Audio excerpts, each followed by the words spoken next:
कई बार network marketing में हम किसी व्यक्ति को अपना प्लान बताने जाते हैं तो वहां हमें कई प्रकार के लोग मिलते हैं। कई लोग तो ऐसे मिलते हैं कि हम उन्हें चाहे जितना अपना प्लान समझा लें, फॉलोअप कर लें, लेकिन वह सिर्फ एक ही बात पर अड़े रहते हैं।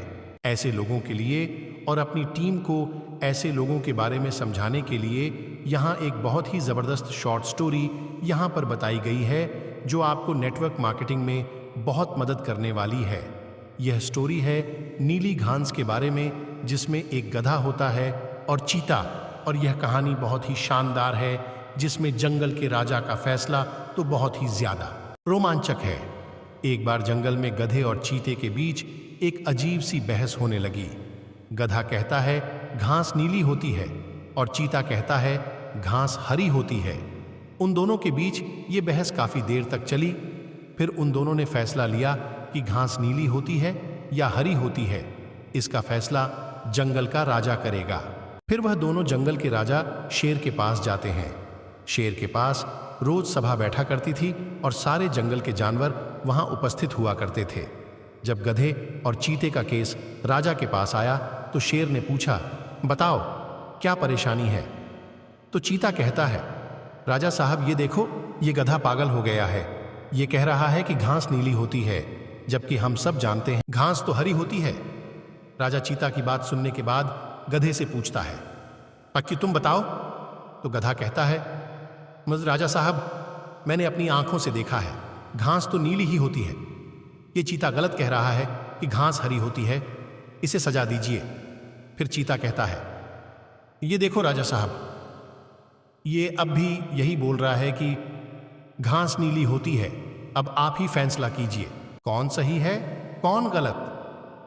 शेर चीते को 6 महीने की जेल की सजा सुनाता है और सभा को समाप्त करता है। गधा हंसते हंसते अपने रास्ते निकल जाता है।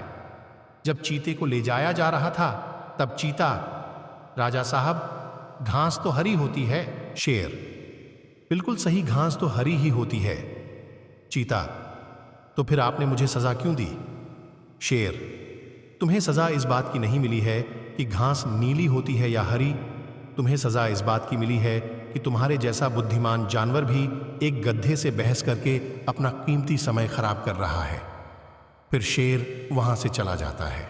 इस कहानी से हमें पता चलता है कि गधे के लिए हमेशा घास हरी ही रहेगी, और ऐसे कई लोग आपको मिलेंगे जो बिल्कुल भी आपकी बात नहीं मानेंगे।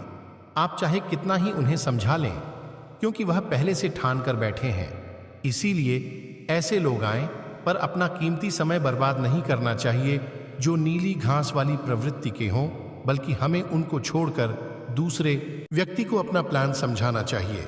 इस कहानी से हमें यह सीख मिलती है कि सबसे ज्यादा जरूरी यह है कि कभी भी किसी मूर्ख व्यक्ति से बहस ना करें, क्योंकि ऐसे लोगों से बहस करके सिर्फ हमारा ही समय बेस्ट होगा।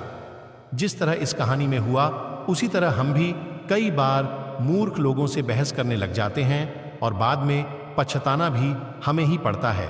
नेटवर्क मार्केटिंग बिजनेस में कई सारे ऐसे लोग मिलते हैं जिन्हें कोई जानकारी नहीं होती है कि वह क्या बोल रहे हैं, लेकिन वह खुद को ही सही मानते हैं।